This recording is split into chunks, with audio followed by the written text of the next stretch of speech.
Hey guys, so today we're making some Rasta pasta.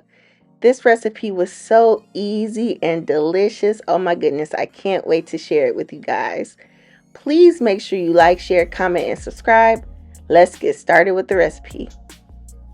So I'm going to start by seasoning some boneless, skinless chicken thighs. And so I'm using some all-purpose Caribbean seasoning that I purchased on Amazon. This is the brand is Grace, and it's just an all-purpose seasoning. If you have any other all-purpose seasoning, that would be fine. And so I am just going to season my food to my taste. You can do whatever you want with your food. Just make sure your food is not bland, okay? And so I'm also gonna put some of this jerk marinade on here. And so I mixed the hot and the mild because I was running out of the mild, so I just mixed both of those together, and I am just gonna mix it up just until it is nice and combined. And then next I am going to season my shrimp, and I'm going to use that same all-purpose seasoning for the shrimp, and I'm going to put some of that same jerk seasoning marinade on there.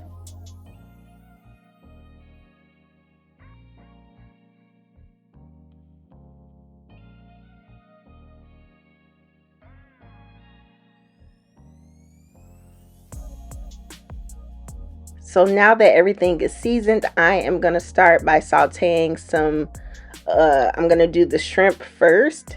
And so you want to make sure that you get your pan nice and hot.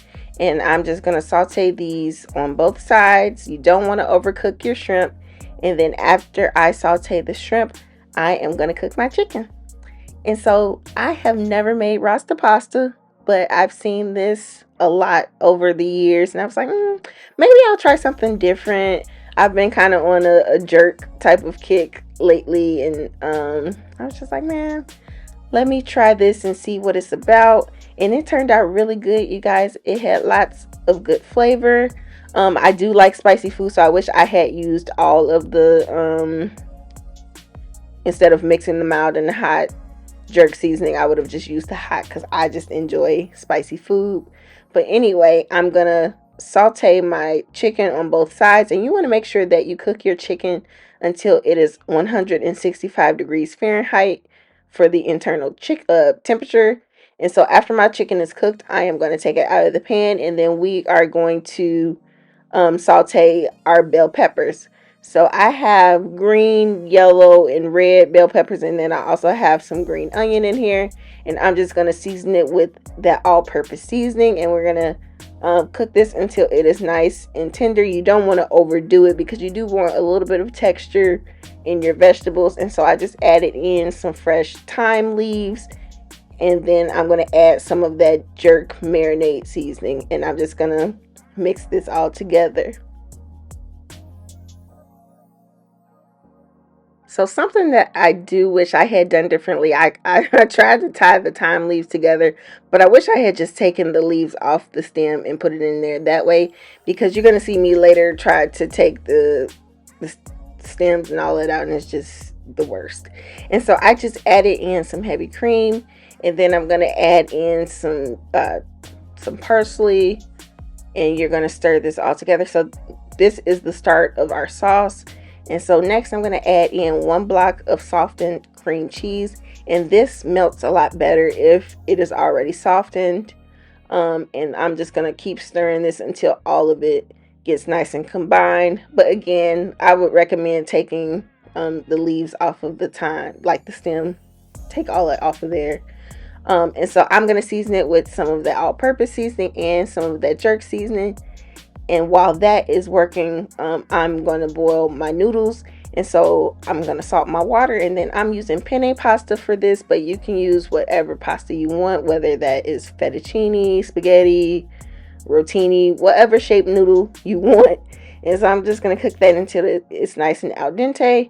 And so our sauce is starting to thicken up, and this is when I'm going to start adding in some of the cheese. And so you do want to taste your sauce as you go. And I'm adding in some more of that all-purpose seasoning. But again, y'all, you don't want no bland food. I promise you, you do not want bland food. And so I'm going to add in some onion powder. And then I'm just going to stir all of this together. And again, keep tasting and adjusting. don't forget that your chicken and your shrimp already has seasoning on it, so you want to watch your salt intake and things like that. So I'm adding in some garlic powder, and then I'm gonna add in a 3 cheese blend, or you can just use some Parmesan cheese. But this is what I was talking about as far as the time leave. So the little bundle I tried to create, it fell apart. And so I added the cheese, and then I tried to take the time out of there, and it was just a hot food mess. So I don't recommend doing that because it was just unnecessary. But you want to make sure that you add your cheese. You turn off the heat and add your cheese so that your sauce doesn't break. After my cheese melted, I added in my chicken and my shrimp. I chopped my chicken up off camera. And so I'm just going to mix all of this together. And this is pretty much done. You're just going to mix it with your pasta noodles. And that's it, y'all. This was super easy. I would definitely make this again. But yeah, I'm just going to mix all of this together. Let me know what y'all want me to make down in the comment box below. I know I've been slacking a little bit, but your girl just been busy. But I do appreciate all of the support that I've been receiving on my channel. And if you haven't done so already, please make sure you hit that like button and subscribe. Turn on your notifications. This is the finished product. I just garnished it with some green onion. Please make sure you like, share, comment, and subscribe. I truly appreciate the support. See you next time. Bye.